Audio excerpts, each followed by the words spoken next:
The forgotten children of unpaid child support. Statistics shows millions of unpaid child support is owed.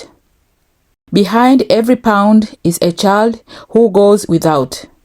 Behind every statistic is a mother who cries at night, wondering how she will provide for her children. But statistics are only numbers until you see the human impact. When fathers refuse to pay, children carry the burden. They suffer quietly in a ways that do not make headlines. The psychological effects are deep. A child looks around the classroom and sees their friends are going on school trips, playing sports, while they sit on the sidelines. They wonder why their father chose not to help. They question their worth. Am I not important enough for him to care? That question becomes a scar. Without child support, mothers are left to stretch every penny.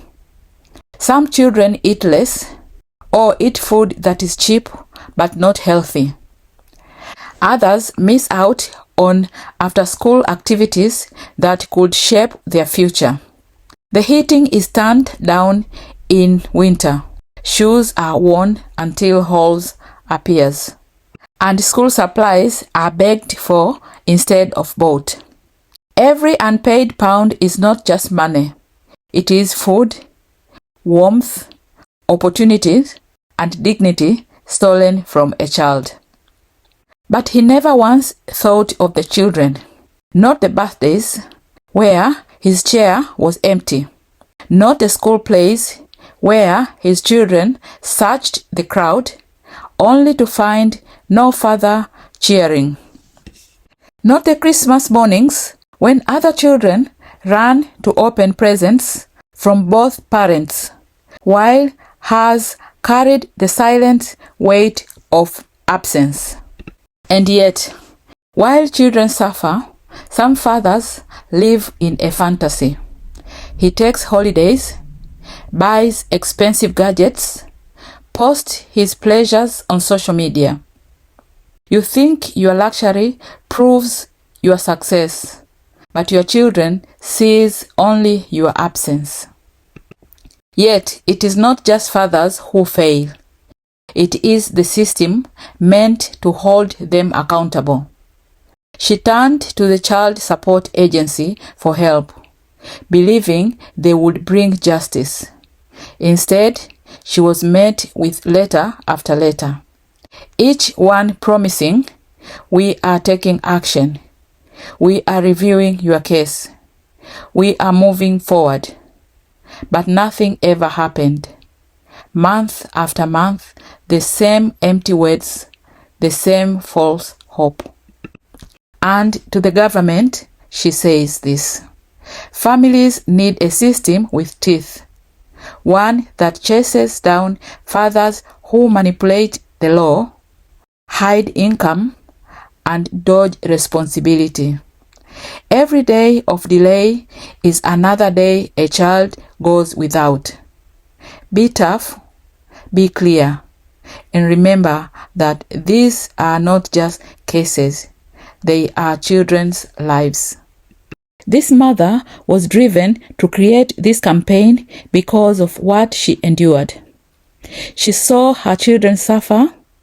She saw letters pile up with no real action, and she carried the burden alone.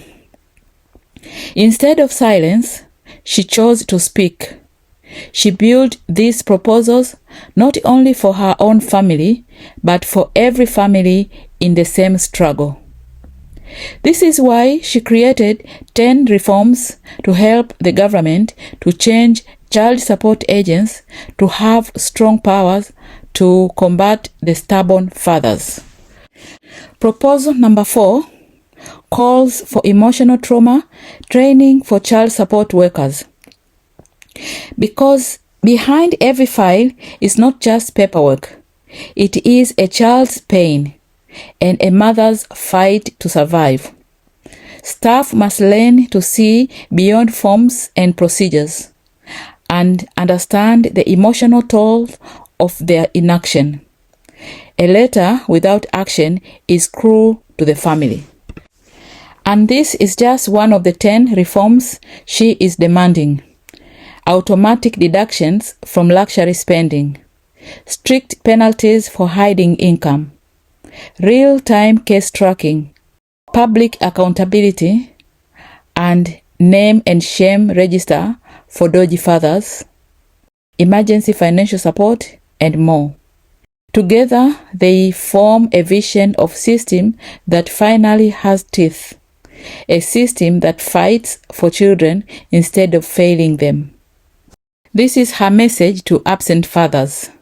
You cannot buy enough gadgets, post enough pictures, or tell enough lies to erase the truth. You left your children and you failed them. And until you take responsibility, you will remain a shadow of the father you should have been. It is time for change. It is time for justice. It is time for children to come first. Thank you for watching. Please comment, share, and subscribe to our channel. See you next time.